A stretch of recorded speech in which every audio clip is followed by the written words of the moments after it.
Welcome to பென்ட்ரெஸ்ட் study. நான் கார்த்திக் ராஜ் பேசுகிறேங்க. இன்றைக்கி நம்ம கிளாஸில் தமிழ் ஆர்டிஸ்ட் புக்ஸில் இருக்கிற டு யூ நோ தான் பார்க்க போகிறோம். சரியா? இது இங்கிலீஷ் மீடியம் ஸ்டூடெண்ட்ஸ்க்கு, தமிழ் மீடியம் ஸ்டூடெண்ட்ஸ்க்கு ஆல்ரெடி எல்லாமே நான் அப்லோட் பண்ணிட்டேன், இன்க்ளூடிங் புக் பேக் கொஸ்டின்ஸ் கூட. ஏன்னா அது தமிழ்நாடு போலீஸ் ப்ரிப்பரேஷனுக்கு தேவைப்படுன்றதுனால இன்னிலேருந்து நம்ம இங்கிலீஷ் மீடியம் ஸ்டார்ட் பண்ணுறோம். நீங்கள் பார்த்தீங்கன்னா 6வதுலேருந்து 12வது வரைக்கும் மொத்தம் 773 பாக்ஸஸ் இருக்குது. அது ஃபிசிக்ஸில் எவ்வளோ இருக்குது, கெமிஸ்ட்ரியில் எவ்வளோ இருக்குது, பயாலஜியில் எவ்வளோ இருக்குன்றதை நான் காமிச்சிட்டேன். சரியா?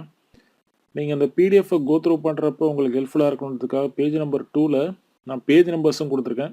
ஏன்னா சில பேர் நினைப்பீங்க முதல்ல கெமிஸ்ட்ரி முடிச்சிடலாம், இல்லை சில பேர் நினைப்பீங்க முதல்ல பயாலஜி பார்த்துடலாம் அப்படின்னு சொல்லிட்டு. உங்களுக்கு எப்படி இஷ்டமோ அதை நீங்கள் பார்த்துக்குங்க. சரியா? பொறுமையாக கோத்ரூ பண்ணுங்கள், உங்களுக்கு புரியும்.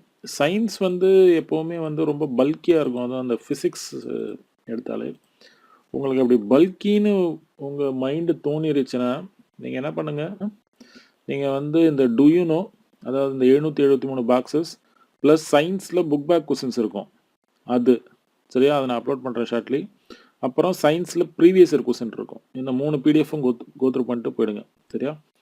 ஆக்சுவலாக ஃபுல்லாக கோத்ரூ பண்ணுறது தான் நல்லது, பட் எனிவே உங்கள் இஷ்டம்.